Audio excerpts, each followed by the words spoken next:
Meeting of the Public Energy Authority to order. First up, make a determination of quorum by our secretary. Next on to the approval of the minutes from the March 29th, 2023 meeting. Those minutes were distributed to the members. Does anyone have any corrections, comments, concerns on the minutes? Seeing none, if there's no objection, we'll adopt the minutes via unanimous consent. Seeing none, the minutes are so adopted. Now we'll move on to the first presentation on our agenda, which is regarding solar incentives for business and government. And I'd like to welcome Dan Conant, and he should correct me if I just mispronounced that. But Dan is the founder and CEO of Solar Holler. I met with him previously, and he's got a great explanation of what's going on, especially with federal tax incentives. Opportunities are out there for solar power. Dan, thank you very much. Great. Thanks for having me. It is Conant. So just think of Conan O'Brien. Yes. But thank you so much for having me. We'll see if you're as funny. Sorry, what's that? I said, we'll see if you're as funny. I am not. So that's why I watch him. So good morning, everybody. I'm Dan, as the secretary mentioned, I'm Dan Conant. I started up Solar Holler. Actually, this July will be our 10th birthday as a company. And I was really excited to come here today to explain a lot of the provisions of the Inflation Reduction Act and how that has fundamentally changed the renewables landscape, particularly here in West Virginia. So I'll be getting into a lot of the details around all of the different federal incentives that are going to be pouring into Appalachia as on account of that bill. So first off, just a little bit about Solar Holler before we get into all the details. We are a West Virginia benefit corporation. We actually wrote into our charter that I wrote into our charter that Appalachian and West Virginia revitalization and worker protections are going to be on an equal playing field with profit for us. So we're kind of straddling that line between nonprofit and for-profit and have been for the last 10 years. We're spread out all across the state. We've got about 105 full-time employees these days. We're building close to 700 solar systems per year at this point. And that's, like I said, statewide in West Virginia. Also work in Kentucky as far west as Louisville, and Ohio and Virginia. And we've done a lot of cool stuff over the years, including building a virtual power plant before, while that was a whiteboard idea for most utilities around the state, or around the country. So we built a virtual power plant in Shepherdstown all the way back in 2013, and we've also been very actively engaged in 2014, set up the first solar training and apprenticeship program in West Virginia, which was focused on kids of coal miners from Mingo, Wayne, Lincoln counties. So these days, our operations are based out of Huntington. We've also got offices in Shepherdstown and Morgantown, and lots of folks working from their home hollers. So that's a little bit about us. Little bit of just background info on how solar works in West Virginia. The main way that folks go solar is through what's called net metering, which means that it's basically glorified accounting, where the solar panels are on your roof or out in your backyard. During the day when the sun is shining, the panels are producing, and for instance, we're all here today, so you're not at home doing a lot of stuff. The panels will be producing more than what you're using instantly in the house. The electricity will go directly into the house to power the fridge and whatever is going on in the background, and then whatever is extra will go back onto the power grid, and AEP or First Energy will credit the bill for the excess electricity. So at the end of the month, the utility says, here's how much you produced, here's how much we sold you, and you get billed for the net difference, hence the name net metering. That has provided the vast majority of solar in the state at this point. There are some off-grid solutions, like particularly for cabins up in the mountains, but that's more of a niche thing.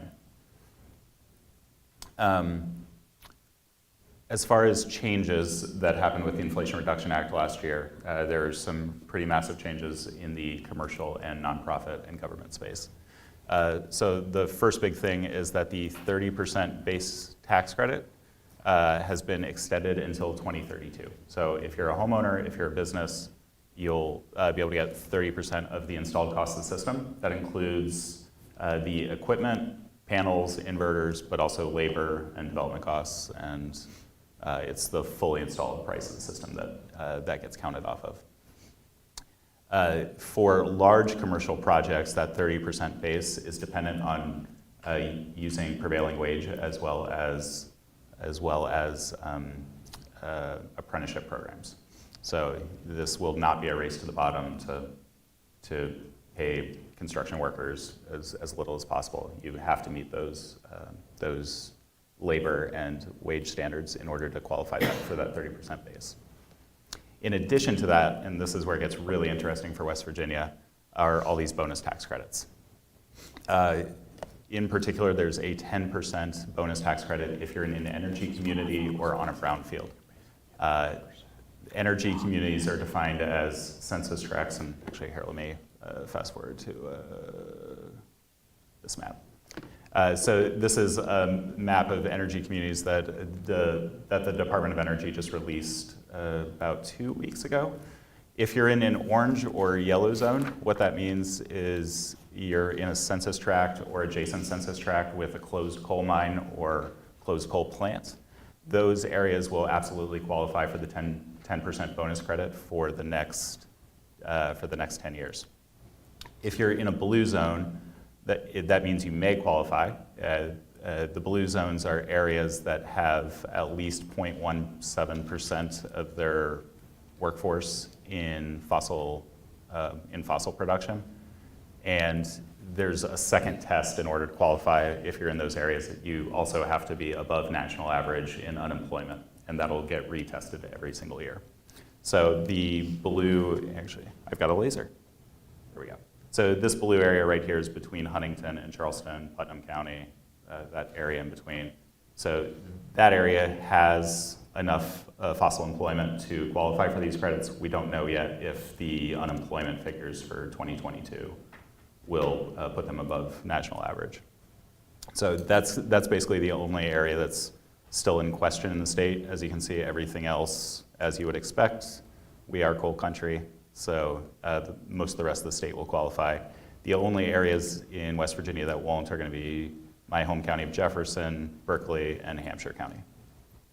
So the vast majority of West Virginia is, by these definitions, an energy community.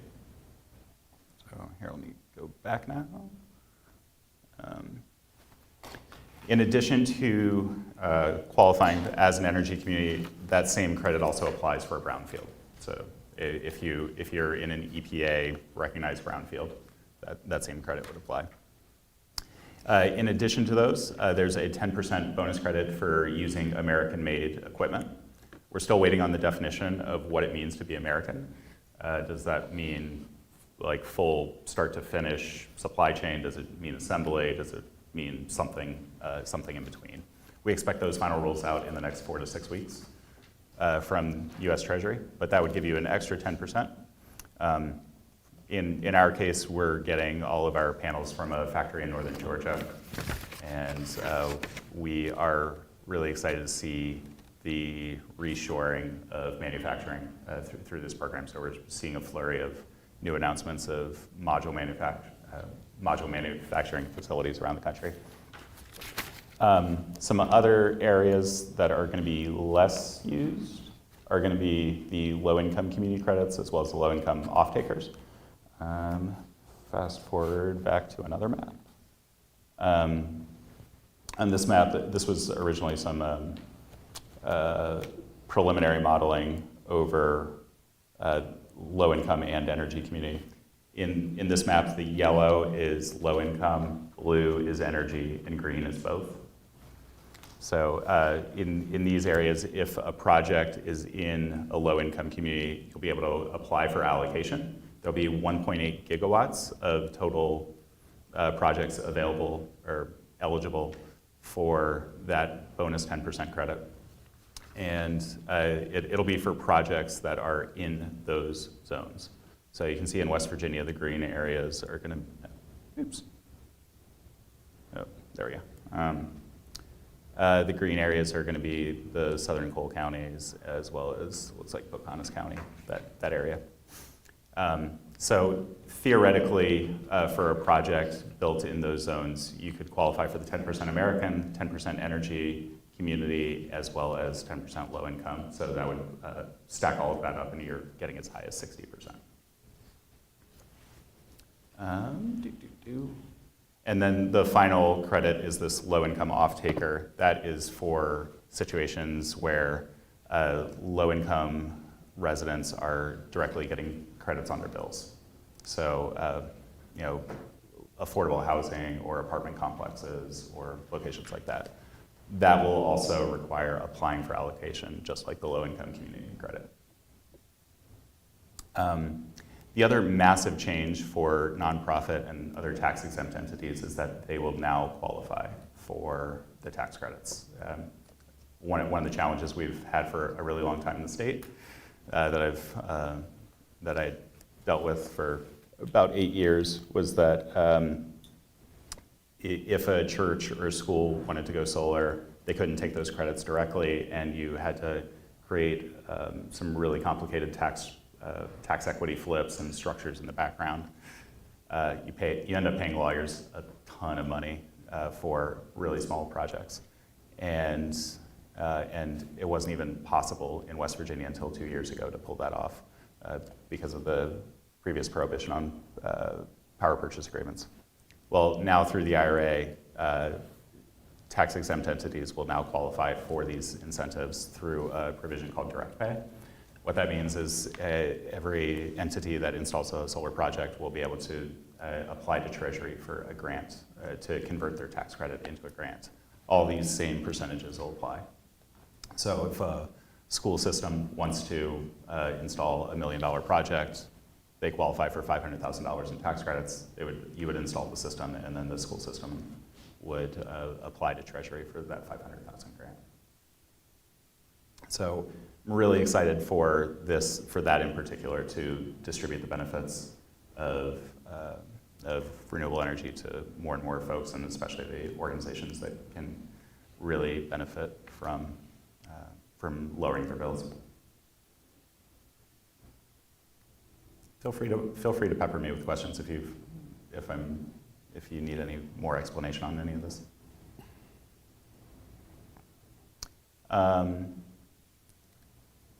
Some other differences, less on these incentives aren't going to be on the project side, but on the manufacturing side. And so I'm really excited for all the manufacturing that's going to be coming back to West Virginia. Through that provision of the law, 30% of the cost of the factories to build the stuff will be qualifying for an investment tax credit. So if a new solar module manufacturing facility sets up, 30% of the cost of building and retrofitting and outfitting that facility will be covered. In addition to that, there are production tax credits. So you can see 7.5 cents per watt for every solar module that goes off the line. Basically, the concept here is we don't want to just build a factory that's going to sit there. We want to incentivize the production of this equipment in America. And so for every solar module that runs off the line, that works out to about 25 or 30 bucks per module. In addition to that, 11 cents per watt for micro inverters, and then there's a whole slew. They've listed out the exact incentives for lithium and every critical mineral and battery component. So that's obviously we're going to need as much American-made equipment as we can to build out renewable energy across the country, and then this provision in particular is going to help make sure that that is being produced here. Out of the 30% factory investment tax credit, 40% of those dollars have to be spent or have to be invested in coal country. Not West Virginia specifically, but coal country nationally. So we're going to, I think, get we're going to get our fair share of projects here in West Virginia, as well as Kentucky and Wyoming and Montana and the other big coal producing areas.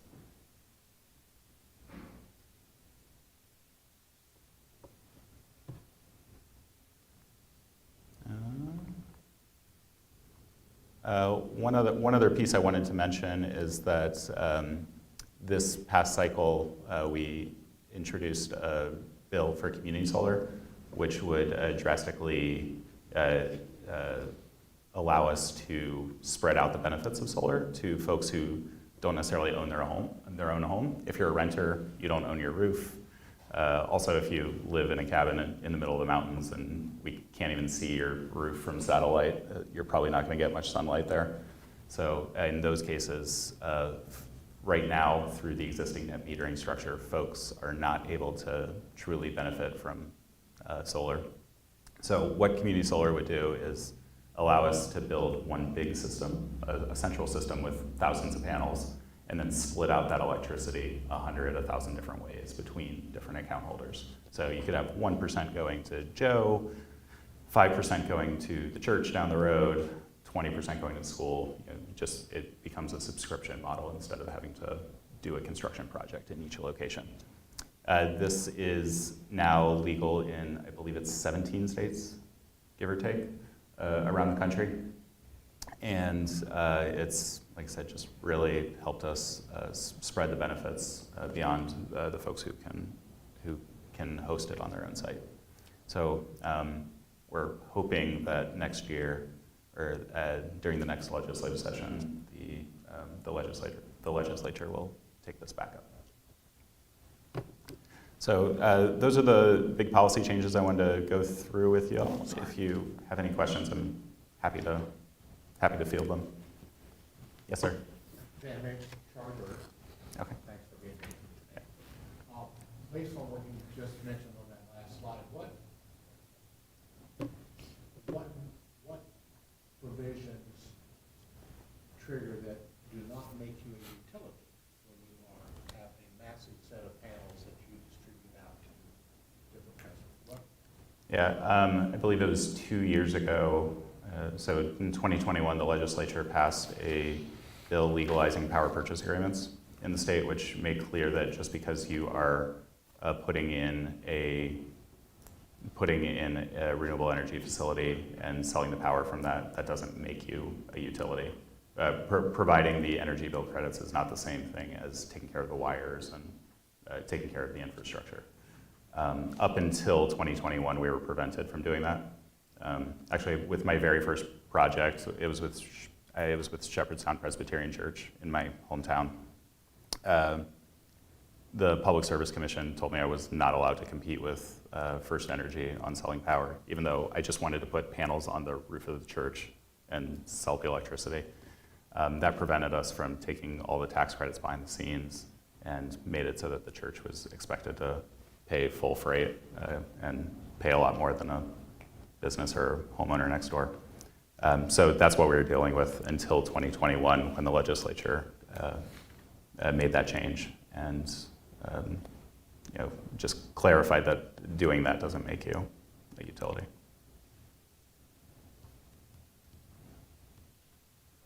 Yes, sir. Oh. For sure. Yeah, thank you for the presentation. When you were going through a lot of those tax credits, it said commercial, what are the tax credits? Do those apply for someone who wants to put solar on their residence? Are there any tax credits? Yes. For a private individual? Yeah, so the difference here, if you're a private individual and just putting it on your home or your farm, or farms are different. If you're just putting it on your home, it's the 30% base credit. Okay. And then all of those bonus tax credits are only for commercial or nonprofit projects. And then, can you speak just a little bit about, that's very interesting, the economics of it? So if I'm a residential customer, it's on my roof, the installation costs, say I'm not in the power contract, I'm going to pay for it. Do you have any idea about when that becomes economical? When does it pay itself off? Mm-hmm. You just give me one thought. Yeah, I don't have any slides prepared for that, but I'll throw out the caveats first, and here, let's talk about all the different levers that come into play. First and probably most important is which utility are you in? Are you in AEP or First Energy? They have different rates. AEP's rates are significantly higher right now than First Energy. So projects for homeowners tend to pencil out better in AEP territory. In addition to that, when we're modeling all of this stuff out, we actually have a team of, I hire up lots of video game players, and I ask them to show me their Minecraft portfolios, because we build out 3D worlds of your house and the chimneys and the trees, and we pull in topographic data and sculpt out the mountains and the hollers. And from that, we're able to tell how much sunlight's going to hit every square inch. So we mash up those utility bills, how much sunlight is going to be hitting every square inch, and then all the other site factors. So when we run all of that through, if you're looking at a home, you're probably between a $30,000 and $50,000 investment. That's before the 30% tax credit.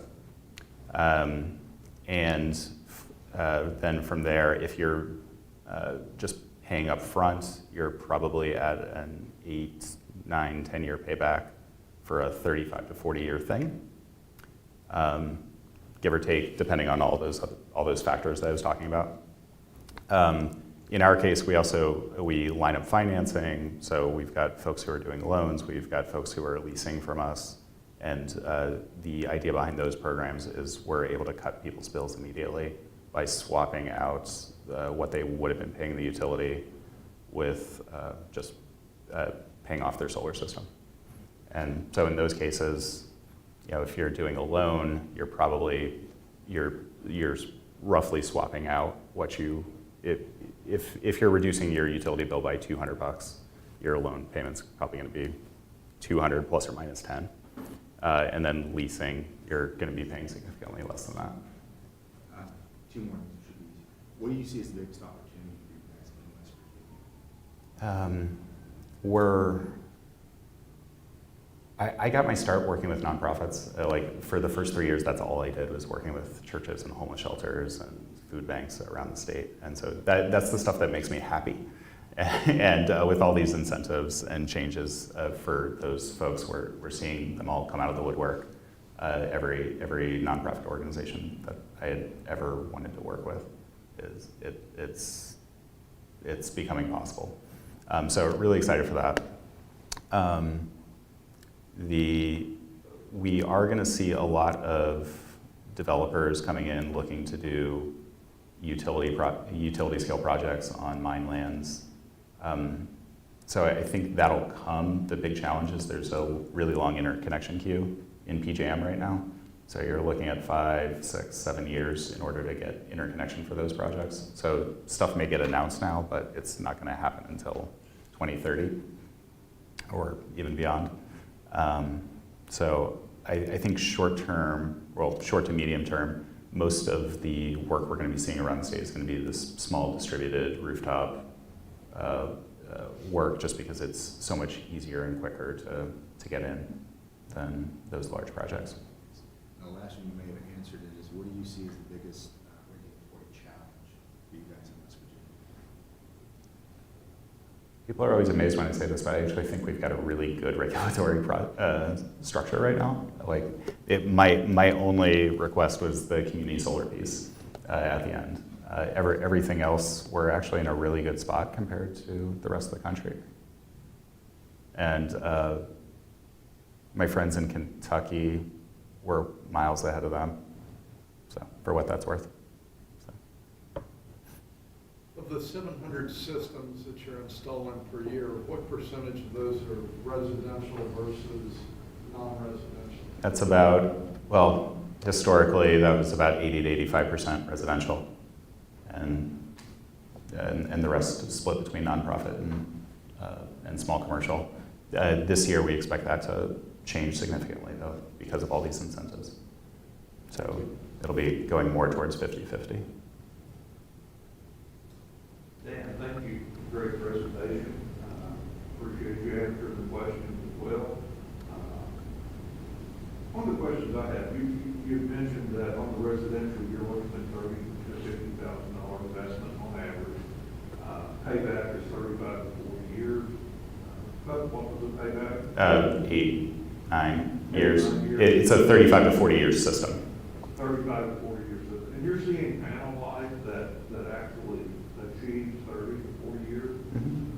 You know, a lot of the systems in Europe were installed many years ago, and, you know, what we've seen there is that the life of the panels is somewhere around 20 to 25 years, and then the efficiency drops dramatically. So they have to replace those systems, or the panels, if you will, and then dispose of the existing panels. You know, the only thing that can be recycled right now, to my knowledge, is the aluminum frame. Do you see any, you know, innovation coming forward to recycle the actual constituents of the panel? Yeah, yes we do. So first of all, the warranties on modern panels are 25 years. So that's just the manufacturer warranty. The nice thing about panels is, for the most part, they just sit there. Like, there are no moving parts. So they do degrade a little bit each year. It's about 0.5% per year that you lose in peak power production. So every module will have a, you know, if you look at their spec sheets, each one will have slightly different characteristics. But after 25 years, they're still warranted to be producing, in our case, 86% of what they did in year one. So then from there, it's not that they just stop working, it's just a question of, like, Efficiency. yeah, efficiency, and what are the, like, how efficient will modules be in the year 2050, and whether you want to replace those. As far as the recycling components, I didn't mention it up here, but there are other incentives that are towards building out the recycling infrastructure around the country. We've only had a handful that we've had to recycle, just because we're not taking stuff down in West Virginia, since everything's so new. But we've had a couple of panels that, you know, get cracked or damaged during shipping, and so I think we've had to recycle 10 panels total. We sent those to a facility in Buffalo that strips out the aluminum from the frames. They're able to recycle the glass, the silver paste, all the conductors and components inside the modules. Thank you. Yeah. Yes, sir. One last question for me. Earlier on, you sort of mentioned, gave us the scenario of how the system works pretty simple. You produce power, goes to the grid, Mm-hmm.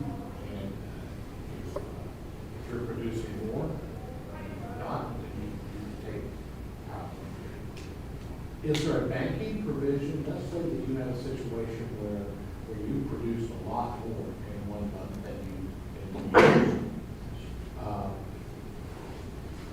Can you bank those credits that you use? Yes. Under the net metering law, you're able to roll those credits forward indefinitely. The utility will not cut you a check for excess. It's just store credit. So June, July, sun is long days, sun is out, you run up the score, you build up that credit bank, and you're able to carry that forward into November and December and in the winter months. So when we're designing systems, we're designing them over a 12-month period. We're not designing them over a second-by-second period. And so if you use 15,000 kilowatt hours in a year, we'll design the system to produce up to 15,000 over the course of the year. And it just all evens out month by month. So you don't get exchange money just for us. Because your power is as valuable to them as their power is to you. Yep. And the exact monetary value of that kilowatt hour will change based on what rate schedule you're on. So if you're on a residential rate schedule, it'll be worth one amount. If you're looking at the commercial, at commercial projects, solar credits cannot offset your demand charges, or they can only offset your energy charges. So for instance, in AEP territory, general service rate, the energy charges are 6.7 cents per kilowatt hour. And so in those cases, the solar would be valued at 6.7 cents. If you're a residential customer, it's 15, 16 cents, whatever it ends up being in their particular case. So in that last scenario where you have a massive set of panels and there might be 100 folks on it, is it just average? I mean, you don't do an individual calculation for every customer, you do? Oh, okay. Yeah, spreadsheets and billing systems are pretty cool. Now you can split it out, and once again, in that case, each individual ratepayer or customer would get credits on their bill, just like if they had solar on their own house, and then it would be a kilowatt hour credit against your bill at whatever the value of that kilowatt hour is in your case. I actually personally developed 3 of the first 10 community solar projects in the country before starting Solar Holler. Back in a previous life up in Vermont, I worked on that, and it's honestly one of my favorite projects I ever did, where we had a church, a town church that had a slate roof, and so they couldn't put solar on. You don't want to try to drill through slate; that ends badly. So we worked with one of their board members to cover his barn, and then split up the electricity between the barn, his workshop, a couple of church members, and the entire church. And so it was a way for the congregation to cut their bills, show their values, and then also be able to do it in spite of the slate roof. Dan, do you have, do you know or know where, how we could get numbers on the number of residents that have adopted solar net metering? Way to see trends. You said you guys are doing approximately 700 systems per year. From what I've gathered, you're probably doing more than anyone else in the state, but there are other people. So, The utilities, and I'm not, sorry, I'm looking at Heather, our marketing director, who had been looking into some of the reports from the Public Service Commission. The Public Service Commission gathers data on net metering from the various utilities, and I believe the last time, we don't have a 2022 report. I can't remember if it was 2020 or 2021, the last time one came out. So if I saw solar and someone from that metering, I don't notify the PSC or anyone. I just register with the utilities and they have all that. Yeah, so we submit an interconnection application to the utility on behalf of the customer. The utilities, of course, gather and handle all the billing. The utilities then report that, the utilities are supposed to report that to the Public Service Commission.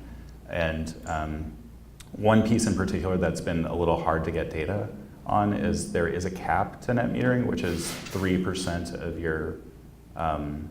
of your peak demand in the state.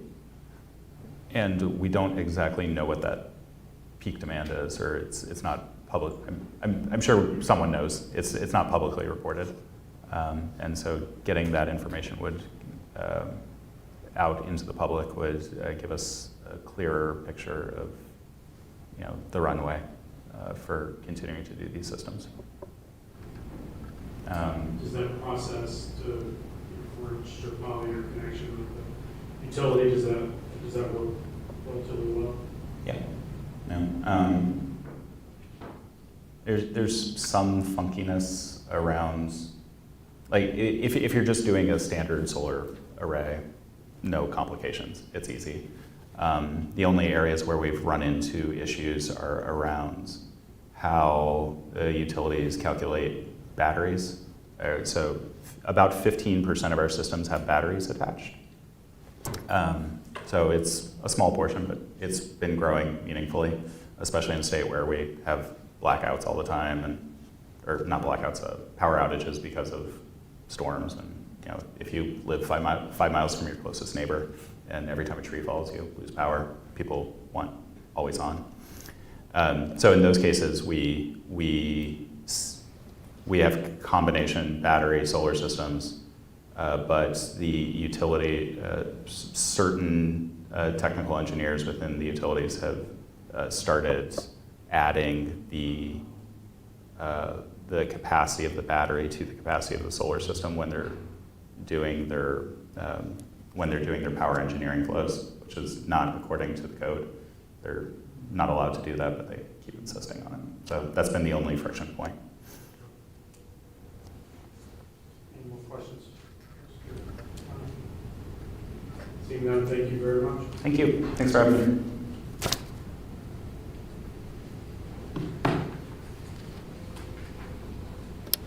All right, at this time, I'm going to ask Graham Platt, our Deputy General Counsel of Commerce, to come on to give a status update on the whole proposal that we discussed here last meeting regarding the approval of decommissioning and deconstructing power plants. I'll go ahead and preface this presentation with acknowledging I think I probably even said at the last meeting, at least I had in my head, the goal was to have a full board of members at this meeting, but due to numerous reasons, first and foremost, the complexity, because we're not to that point yet. I do think we should be there at our next meeting next month. But Graham give a kind of an update for everyone as to what we've been working on to this point on it. Great. Thank you, Chairman Bailey. Good morning, everyone, members of the authority. I'll start with, I don't have any slides prepared today, and we'll just have a brief conversation about where we are, and I'll start with an overview of Senate Bill 609 to refresh our memories. And so Senate Bill 609 passed in this last legislative session, gave the Public Energy Authority the authority to approve the decommissioning or deconstruction of any fossil fuel power plant, coal, oil, or natural gas. And when the authority makes that decision, it's tasked with considering social, environmental, and economic impacts at both a local and statewide level. And that's a unique standard of review that we have, and we'll touch on that a little bit later. And then we're also, the authority is also to consider potential alternatives to decommissioning, which would be the introduction of other and novel technologies, green technologies, and alternative fuel sources. So those two considerations primarily drive the authority's considerations, with the underlying premise that approval to decommission or deconstruct should not be unreasonably withheld, and that really guides our standard of review. And as Chairman Bailey said, the drafting of this rule is still ongoing, and in the last month we've made significant progress, and specifically members of the authority and staff have met with the Public Service Commission and the DEP to learn from those subject matter experts about what are their processes. And we thought that that the authority would be better positioned to make decisions if it understood the processes that the PEC and the DEP undertook when plants wanted to decommission. So for example, with the Public Service Commission, they take many economic considerations into account. They require a slew of information from ratepayers, from companies, and they balance that public interest against grid reliability and all of those different considerations. And so to understand how they do that, what they require to make their decisions, will be helpful to the authority in crafting its own rule when trying to make similar decisions.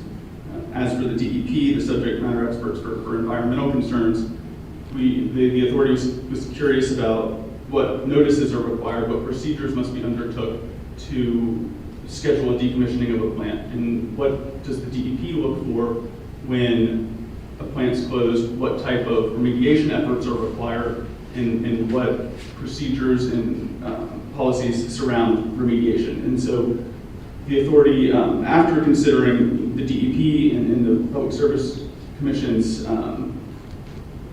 processes and suggestions, is in a better position than we were a month ago to move forward with continued drafting of this rule and understand how their processes would interact with this new process as well. And that's where our unique local and statewide review comes into play, because the Public Energy Authority is tasked with deciding, if this plant is to decommission, how does that affect that local community, and how does that affect the state as a whole? And that's unique to both the DEP and the PSC to an extent. And the other unique consideration that the Public Energy Authority must take into account is the social impact that this decommissioning will have. And I think that highlights that local and statewide consideration. If this plant closes, how will it affect the state's economy, and how will it affect the individual and localized community there surrounding the plant? As I mentioned at the beginning, that the unreasonably withheld still has to guide our decision-making and controls the standard of review that the authority has. And so the authority is looking to define that in a way that balances the public interest against the company's desire to decommission, and do so in an equitable and rational way. That's where we are currently with the authority's drafting of the rule, and if there are any questions, I'd be happy to field them, and I look forward to providing a more substantive update at next month's meeting. Questions for Mr. Potts? Seeing none, thank you very much.